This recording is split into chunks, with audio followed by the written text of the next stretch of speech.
Hey, I'm just gonna touch on something real quick. I got a pocket knife that I'm carrying every day. This is my SOG tooth lock VG10 semi-second band. We always say it's a great knife for self-defense and everything. When you deploy your knife in a situation for self-defense, you need to be certain that your life is threatened, bodily harm, or that person has a weapon. You have no other choice than deploy your knife. We talk about fixed blade knives we're going to carry around for self-defense. I think we got to be honest with each other. You're normally probably carrying a pocket knife if you're not carrying a firearm, but we're talking about knives right now. So when you deploy that, you're like committed, so you need to know if you're going to use it or not. Now, there's a non-lethal approach. Any pocket knife, really, you can use it. Okay, there's the points on the body. There's the you hear me say the collarbone. The reason why I always mention that, because I did that. I actually did that on a person, and I've never heard such a yell and pain. Went straight down, and that's all it took. Okay, I'm talking about bam, right on top of the collarbone. Now I've done it on the head. You got to be careful. The head too. You got nerves around the body, inside the arms, the legs. That's a non-lethal approach, and get the hell out of there. You know what I mean? Okay, so I brought out a couple of knives here. Let me see if I get them. These are pocket knives for everyday carry. Check your laws for blade length, and this is like assisted opening. There's no automatics here, so don't worry about that. Here's the SOG Seal XR. This is fantastic because look at that end. I always call it persuader end. That's why. Okay, both ends. This is a hefty knife.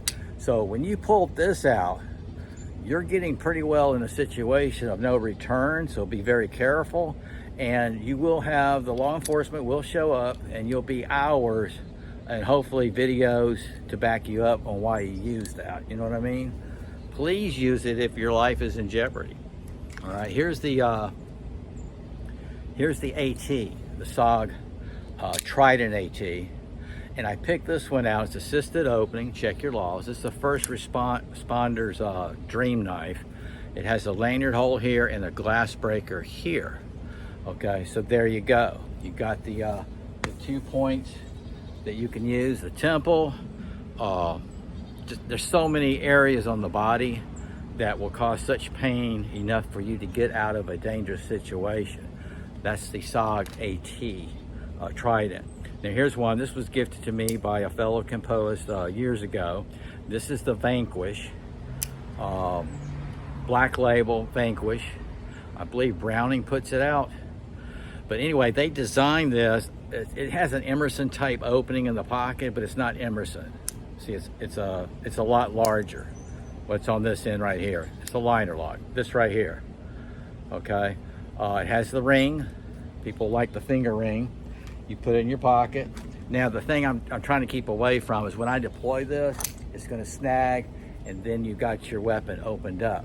Okay, that's the problem right there, unless you're absolutely sure. And I had a quick draw on it, okay? So I had a quick draw and do it. But what we're talking about is not deploying the blade. And this knife is it's fantastic design. This is the part that opens up in the pocket. Okay, and check this out. Okay, that's the part in the back side, and what you have here is both ends with the point that you can use for stopping.